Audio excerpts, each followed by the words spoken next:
වෙනකොට අඛණ්ඩව පවත්වාගෙන ඇවිල්ලා අභිමානයෙන් යුතුව සංවත්සරයේ සමරන මොහොත. ඉතින් මේ මොහොතට එකතු වුණා ඒ ඉතිහාසයේ ඒ අභිමානනීය නියෝජනය සලකුණු කරමින් ස්වර්ණ ගුණවර්ධන මහත්මයා, චන්දන තිලකරත්න මහත්මයා, ඒ වගේම එකතු නොවුණ ආශිර්වාද එකතු කරන බොහෝ දෙනෙක් මේ මොහොතේ අපට සවන් දෙනවා කියලා අපි දන්නවා. ඒ සියලු දෙනාගේම සුභාශිංසන එකතු කරගෙන අපි යම්කිසි විදිහකට ආපසු හැටි බලනවා වගේම හෙට දවස පිළිපදව යම් අදිෂ්ඨාන පූර්වක බලාපොරොත්තුවක් ඇති කරගන්නා මොහොතක්.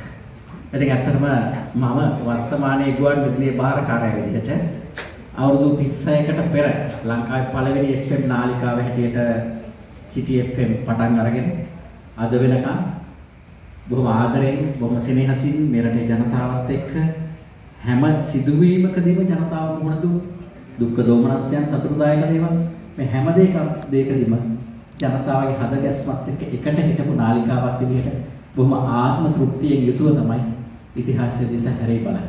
ඒ නිසාම ඒ ඉතිහාසයේ අභිමානයෙන් යුතුව ගොඩනගන්නට දායක වුණු හැම දෙනෙකුටම මේ වෙලාවේ අපේ ගෞරවය ස්තුතිය පිරිනමන්නට ඕනේ. ඒක මම හිතන්නේ City FM ගුවන් විදුලියට අවුරුදු 100යි City FM ට අවුරුදු 36යි. City FM අපේ තරුණ නාලිකාව. වයසින් නෙමෙයි මම මේ කියන්නේ. අපේ බලකය දිහා බලලා. ඊටම සීමිත තරුණ සහෝදරත්වයක් අද දවසේ City FM එකට ජවය සපයනවා.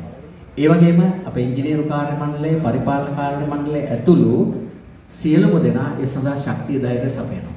ඒ නිසා සතුටු වෙන්නේ අපි හැමෝම. ඒ වගේම ශ්‍රාවක ඔබ සියලු දෙනා.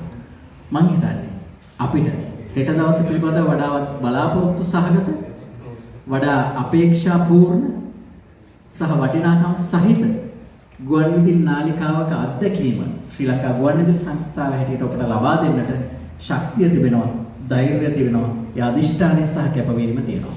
අපේ තරුණ කාර්ය මණ්ඩලය City FM නාලිකාවේ අලුත් දේවල් නිරන්තරයෙන්ම හොයාගෙන යන කණ්ඩායම.